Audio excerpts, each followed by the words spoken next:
Good morning, everybody. Welcome to another episode of Environmental Social Justice. I'm your host, Wendy Nystrom, with both co-hosts today, Joy Langford and Joel Vendette. And today's special guest is Mr. Thomas Small. He is the founder of Culver City Forward. So welcome back, Thomas.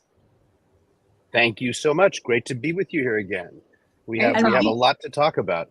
We do, and what I love talking, because guys, we always talk a little bit beforehand and we kind of chat about what we're going to discuss today. Definitely focusing a lot about housing and what Culver's doing, but Culver City Forward has a program called Culver City Bounces Forward. And Thomas, I would love for you to explain to people what the Culver City Bounce Forward program is. Well, it's a project that we're just in the process now of completing kind of the first stage of it. And it started during COVID. It was kind of our reaction to the COVID crisis.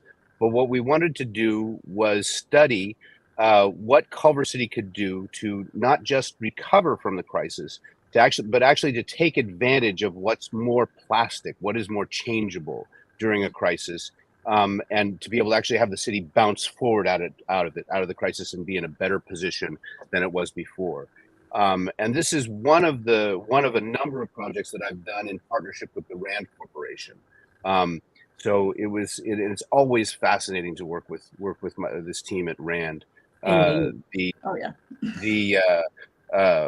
colleague Robert Lempert there is one of the scientists, one of the climate scientists, and he's part of the IPCC actually he was one of the lead authors on the last couple of IPCC reports on climate change. And he was part of the Nobel Prize winning team when they won the Nobel Peace Prize with Al Gore a number of years ago with the IPCC. So he's the only Nobel Prize winning guy that I get to work with regularly. So it's always a pleasure. But we did a lot of public outreach and had more than a dozen meetings with different stakeholder groups throughout the city to envision what the community wants for the future of the city. And so it was kind of, we also, when I was mayor in Culver City, I started the general plan update that the city is still in the process of completing. So we were kind of in parallel with the general plan update. And going through that general plan process, I kind of learned how, we had a lot of excitement about it. Doing the RFP for that process was an incredibly exciting thing because Culver City is kind of this very special place because we have, Amazon and Apple and TikTok and Warner Brothers and HBO and Sony sort of driving our economy.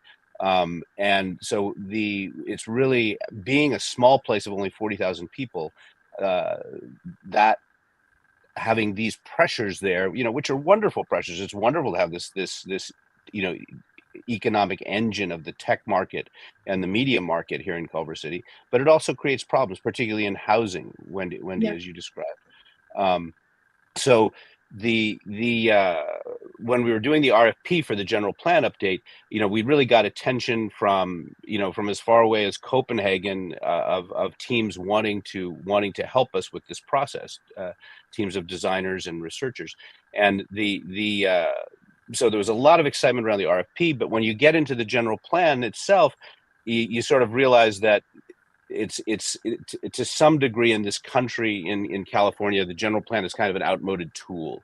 It doesn't really, it's not really going to solve our housing problem.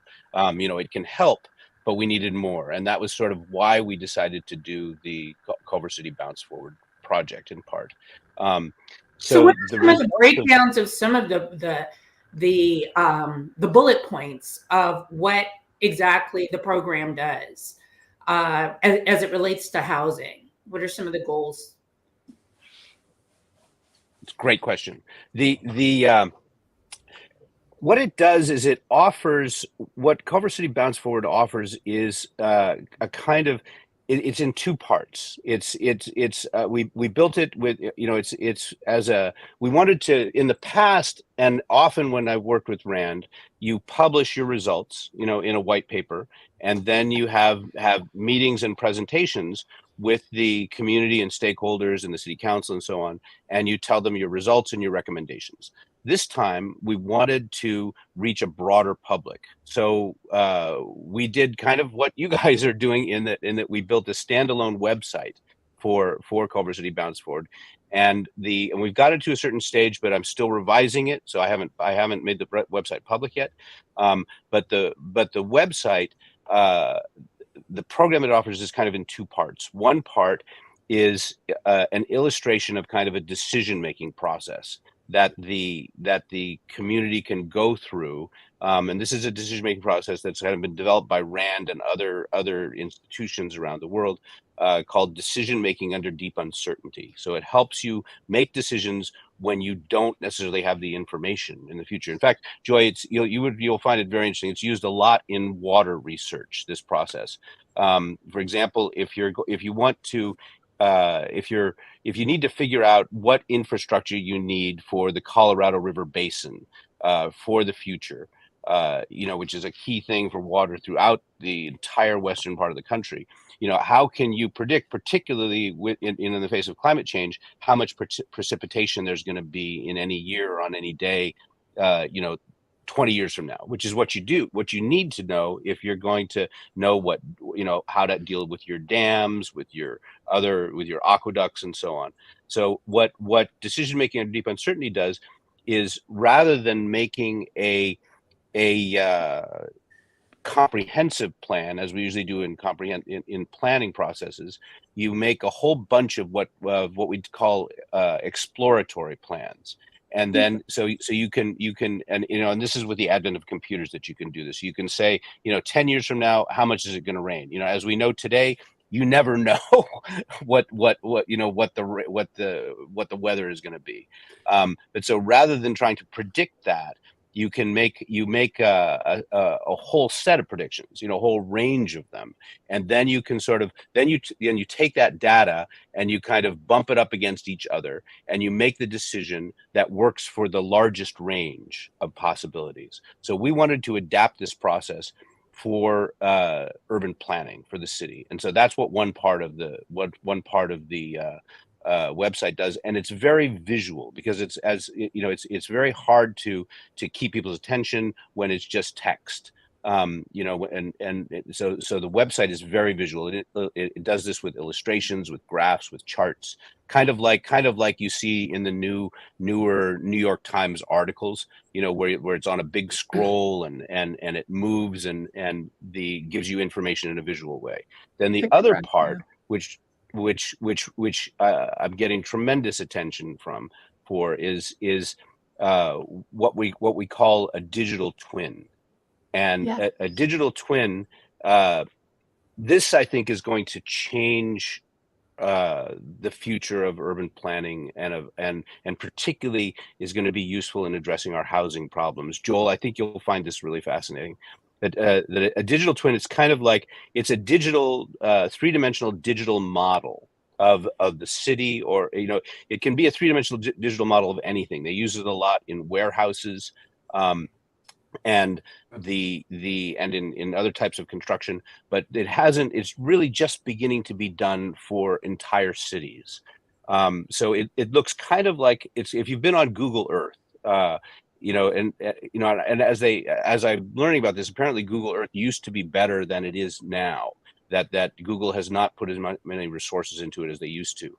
But if you look on Google Earth, it's kind of, you can kind of fly through a city or a park or anywhere, and in 3 dimensions, and look at it. So it looks kind of like that. But what it does is it has the data attached, the data streams attached to every object in it. So you can click on a building and you can see, what was the water usage for this building last year? What was the water usage for this building last week? How many people are there right now? How many cars go in and out? How is it connected to the transportation system? How much electricity is it using? What's its walk score? who are the owners, what is the business there, it can connect to Zillow, how much did it sell for, what's its value, all that So kind would of thing. that information mostly be used by the city? I know a lot of people would kind of be like, wow, that's pretty kind of intrusive. But data is the way to go now. Everyone is collecting as much data as possible to find out what we're using. Therefore, how do we get to our goals? I mean, that's true. And the thing that makes it possible, it is intrusive, and you do have to be careful of that, and you have to be careful, so we're having to be very careful about how we structure it, and and what data is public and what data is private to the owners. But a lot of these data streams are out there already, so we're just connecting them and sort of aggregating them into this digital twin.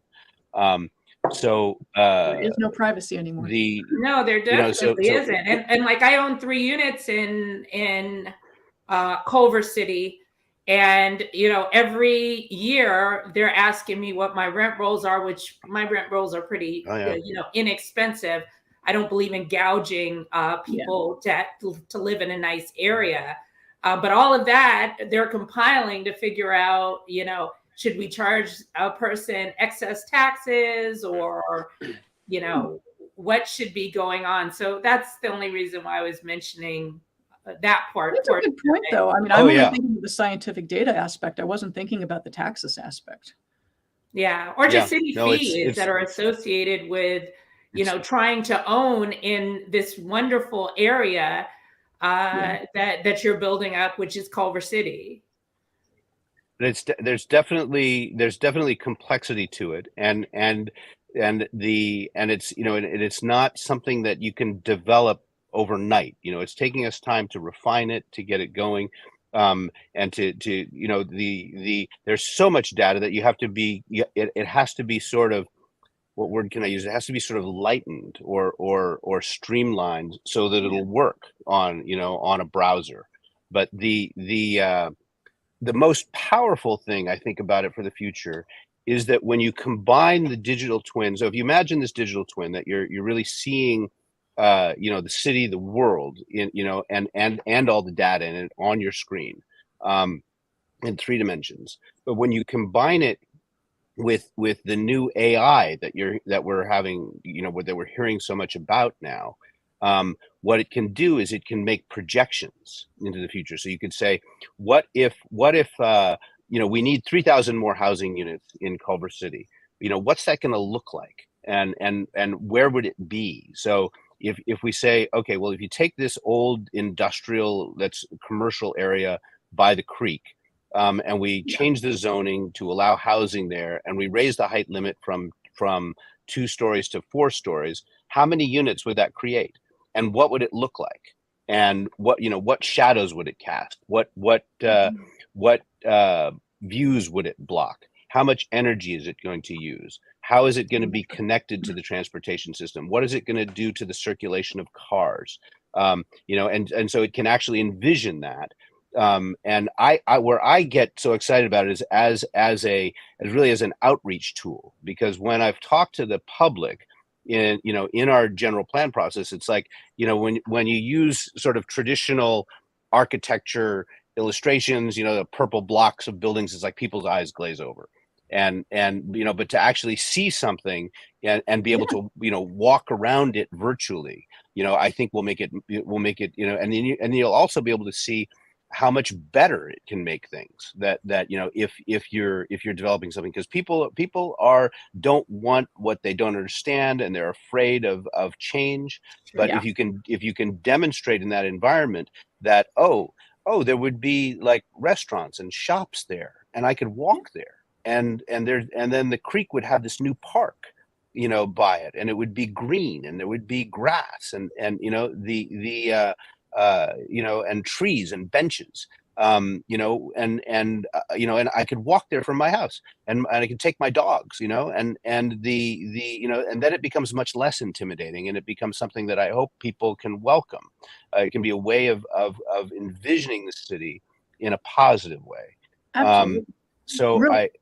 so I'm No, I love the idea and I love it, but I'm seeing Joel is about to blow a gasket. So Joel, I really want to know your mind. Because honestly, I'm finding some of this very funny because it's like, I love the concept of planning for the future, yada, yada, yada. I think that's all great.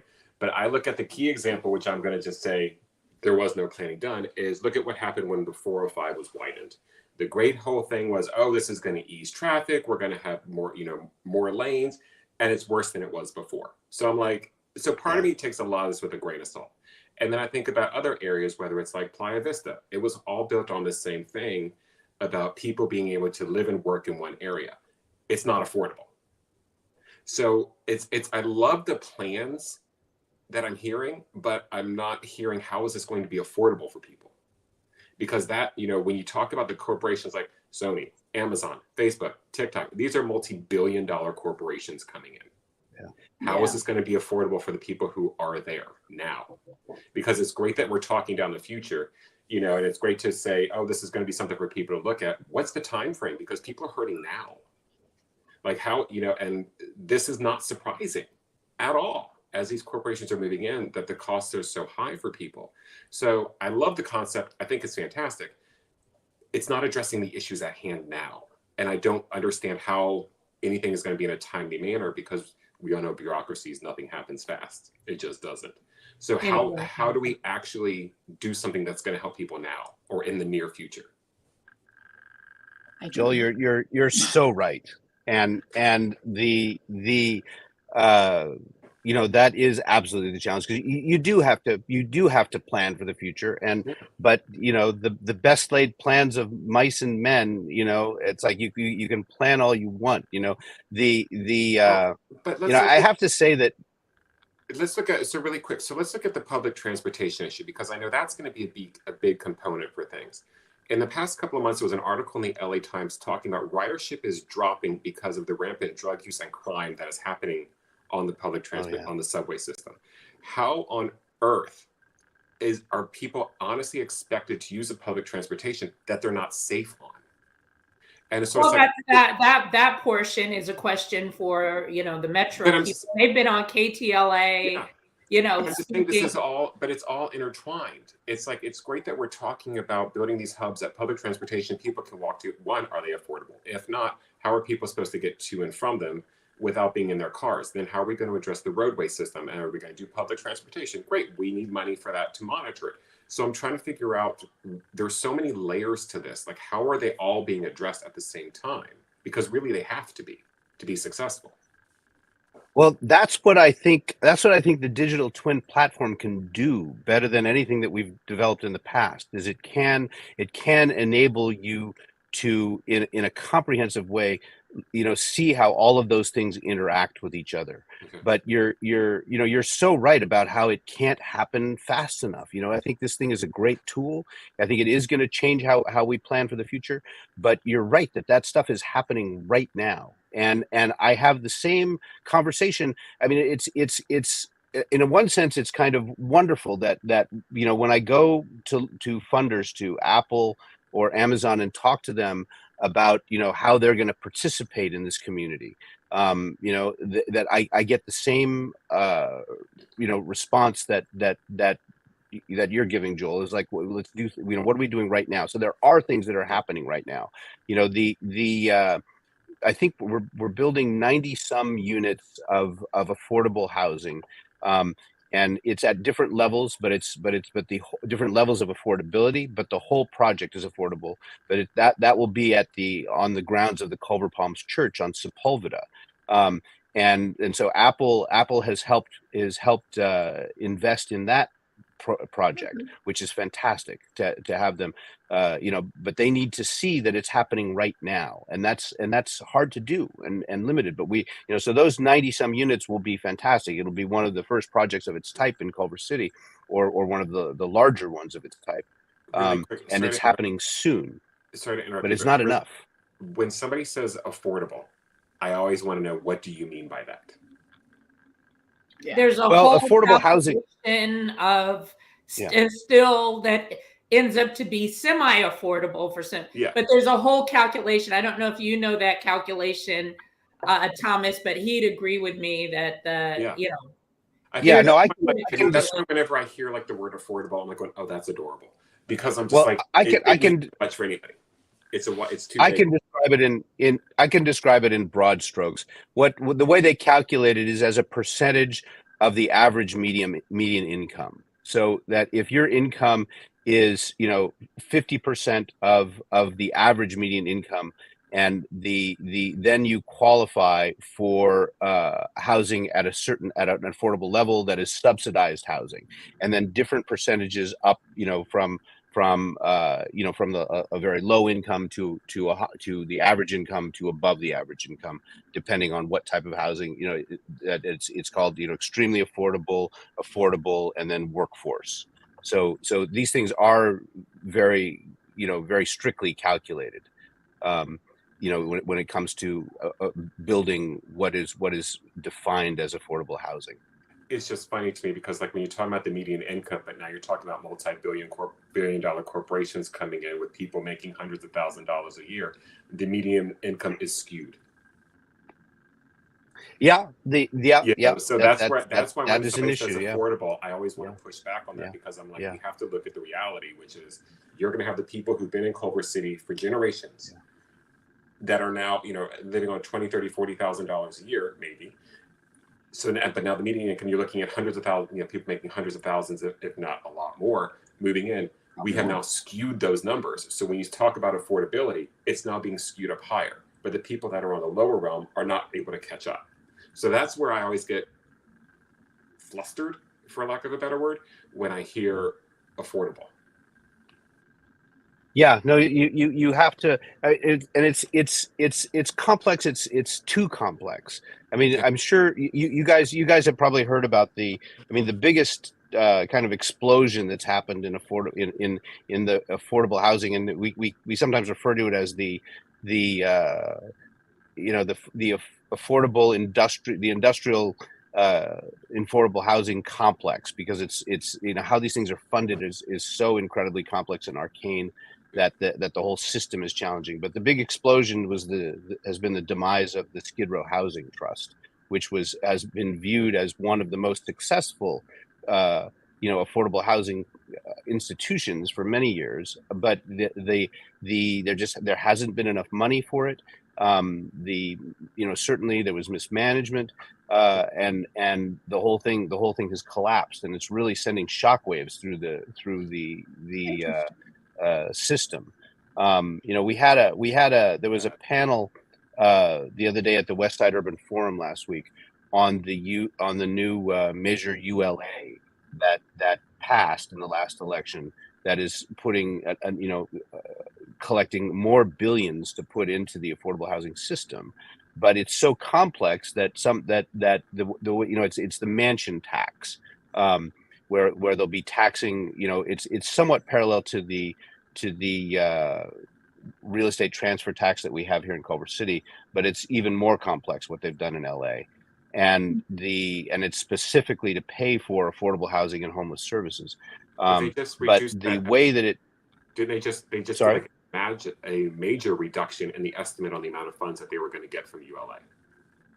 Yeah, and everyone's, all the mansions are scrambling around to figure out how to avoid the tax. And there's an argument. There have been a lot of sales of mansions. People are just leaving before this is enacted. Exactly, before it's enacted in April, people are trying to sell as quickly as possible, and the way the tax is structured, there's some question as to whether it's actually going to help us build affordable housing or not, because it also taxes the tax also falls on large multifamily projects. So you're so it's making them more expensive to build, which may discourage some people from building it. So it really is, it's a hard nut to crack. And it's going to take a while. I am super impressed as how much Mayor Karen Bass has focused her administration completely on these issues. Yeah. I was in the mayor's office last week, and there is definitely a sense of this being an emergency. The homeless and housing issue. No, she's taking it very and seriously. and She is acting quickly. yeah. And Joel, you're so right that it affects everything. The way that it's affecting that these issues are affecting transit is horrendous. And I thought that article in the Times was somewhat exploitative. And if you look at it, but we talked about this, and I did a panel with the Urban Land Institute last week on private development and public transit, where we talked about where I had three of the major developers, one of them who was developing the Apple campus here in Culver City, and asking them, the question really was, public transit is not working exactly as you referred to, and as that article depicted graphically. So the question is, so the government. Yeah, and we're not being successful on the government side, even though we are keeping investing. And so my question to the developers was, we need this now more than ever. You need this to make your businesses work, because we have traffic congestion, and so how can private development help this? And interestingly, one of the sustainability experts responded. Her response was, well, if you really look at it, yes, the public transit is dangerous, but driving your car, if you look at the numbers, far more people are killed in cars. That doesn't register with most people. That's not a great exactly. But most people, it doesn't register with people. That's still not going to make you get on the yeah, it's not going to get on the train when it's scary on the train. And so all these things are linked together. Oh yeah, and then it's going to get even trickier because they just announced the massive insurance rate hikes that are going to be coming down to every California driver. And they're exorbitant. Your car insurance is definitely you're going to feel it. That along with the cost of gas, and even with electric cars these days. Fortunately, I'm grandfathered in, but I was in an Uber Tesla the other day, and he says when he goes to the supercharger, it's $49 for him to fill up on electricity as opposed to doing it at home. So, I mean, one way or another, that was supposed to be one of the great things of having electric cars. I'm working on the hydrogen hub right now with the governor's office. We're all looking for better ways to make transport. I'm a hydrogen gal. You should have called me. I'm telling you, it's a huge project. So money is coming down from the DOE, but we have to figure out, how to translate it, which, Thomas, we have to have one just on Metro. We have to have you with one on Metro. Absolutely. You have a stellar project right there off of Venice and what is that, National? There's a Metro hub that's brand new and built, and there's so much to talk about around it. But there are going to be some things in the near future that come down regarding how we all change our transportation habits. Yeah. And I was going to go ahead, Thomas. Sorry. Oh, I just before we get to the end, because I know our time is running out. I just wanted to mention one of the things that we are working on that is exciting, I think, on all of these fronts, is we made a trip, a group of elected officials and housing experts to Vienna last October. And the model there is very interesting because they had a lot of the same problems that we have 100 years ago. That they had 30,000 homeless people on the streets, and over the last 100 years, they've created a social housing system, and they have a transportation system that works fantastically. And it wouldn't work. It's different than Los Angeles, but it does provide inspiration and help, and they do it a lot less expensively than we do here. That actually has really started something, and I think they're doing 2 more trips with officials and elected officials and other folks in housing from Los Angeles, over the next few months. And we're having a panel on the Vienna housing model at the Verdi Exchange conference at the end of April, beginning of May, that I think you'll find really interesting. But so as a model, I mean, it takes time to build these systems, but it shows that it's not intractable, that it's not impossible, that you can have a system that can work better. But their social housing system is extraordinary. They have 60% of people in Vienna are renters, not owners. And because they have a system that makes it more attractive to rent, you can, I mean, the rents are controlled, so they're lower. You know, and they can only, you know, you know exactly what the increase is going to be over time. You can even pass your apartment on to your children. So a lot of people who could afford to buy houses prefer to rent because of the attractiveness of the properties, because they're right in the city. It costs them less money, and they're able to use their money for something else. So, you know, that was really the revelation of that trip, is that it is possible to solve these problems. With the renters, who's responsible for the maintenance, the upkeeps, the taxes, all, you know, basically the landlord responsibilities? Because unless that's also being kept in check, then you could have, you know, multiple generations of families living in one apartment paying the same rent over 60 years. But now the person who owns it, who has to maintain it, pay the taxes on it, pay the mortgages, whatever, they'll go bankrupt. No, well, many of them are owned by the city. So, so you know, so they are supported by taxes overall. And they also, it's been going a long time. And so that a lot of them are owned by what we would call, I mean, they call them limited profit corporations. They're sort of like our nonprofits. But so they're continually developing new properties. And they have, and so they built up these funds over the decades that maintain the properties and that enable them to build new properties. And let me kind of close on one thing that kind of brings these together, is that we also visited something called the International Building Exposition, the 𝒉𝒂𝒎𝒊𝒏𝒈 in Vienna, which is a planning process that they've used in German-speaking countries for the last 100 years that we're trying to do here in Culver City.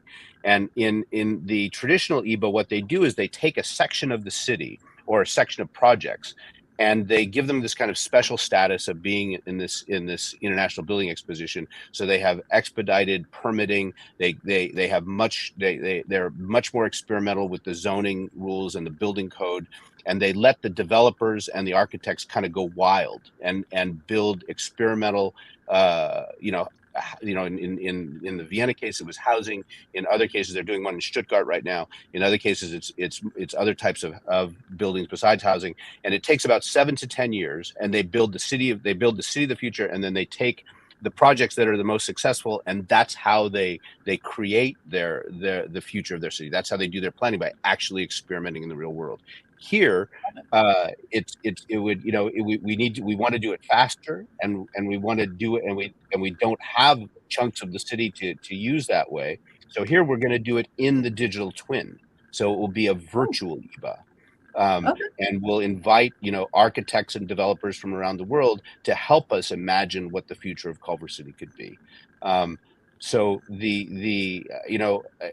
think it is, we are in for change, but Joel, you're absolutely right. It cannot happen fast enough, and we need to be focusing as well on the projects like the one at Culver Palms Church that can happen, as soon as possible. So that's a valid point. And just to bring everything together, change is hard. It's going to take time. I love the idea of a digital twin, so you can see what it looks like, get a feel for it before actually construction. Yeah. That's actually really great. You can also see what kind of energy you're going to use, what kind of water you're going to use, how the shadows are going to be cast. Most people don't think about shadows casting onto green space. Yeah. Very important to pay attention to. So everything that you guys are doing at Culver City Forward is encapsulating that, and you're moving forward in the proper direction, which I really love that. Yeah. I know there are difficulties. I know, affordable housing is a misnomer almost. It's nebulous. How do we calculate that? And I know Joel is very eager to have more discussions on that. But we don't have the answers. And all we can do is keep trying. And you guys are doing the right thing. So Thomas, if you could just tell people how to find you, whether you're taking donations, volunteers, interactions, anything like that. Absolutely. So it's culvercityforward.org. And the is our website. And you know, and you'll see us at the Verdi Exchange conference for folks that are there too. And you know, I don't know exactly. The Culver City Bounce Forward project has its own website, 𝑐ulvercitybounceforward.org. But it's not quite public yet. I'd be happy to share it with anyone who would write to me and at 𝑐ulvercityforward.org. And I'd be happy to share the credentials so people can kind of try it out. But we're still readjusting it before it goes completely public. Fantastic. So all the luck to you guys. You guys are doing the right thing. And Culver City is a great little city. You're small, but you punch above your weight. You're doing well. Thank you. Thank you so much. Such a pleasure to be here with you guys again. I look forward to the next time. And in you know, to get further into this housing, you've got to have my colleague Alex Fish, another former mayor in Culver City, who is you know, who is much more of an expert on the details of it than I am. We will plan that. We'll get you back for Metro. Okay. A good Metro discussion. That'll be great. Absolutely. We can definitely talk Buckle Metro. up, kids. Buckle up for that one. Oh yeah, Joel's going to be on fire. All right. Joel will be on fire for that. So, okay, guys, thank you so much. I'm Wendy Nystrom, your host of Environmental Social Justice, with my co-hosts Joy Langford and Joel 𝒉𝒒💏. Thank you again, Thomas Small. Culver City Forward, guys, check it out. It's a great organization. We'll see you next time. Take care. Great. See you next time. Bye-bye.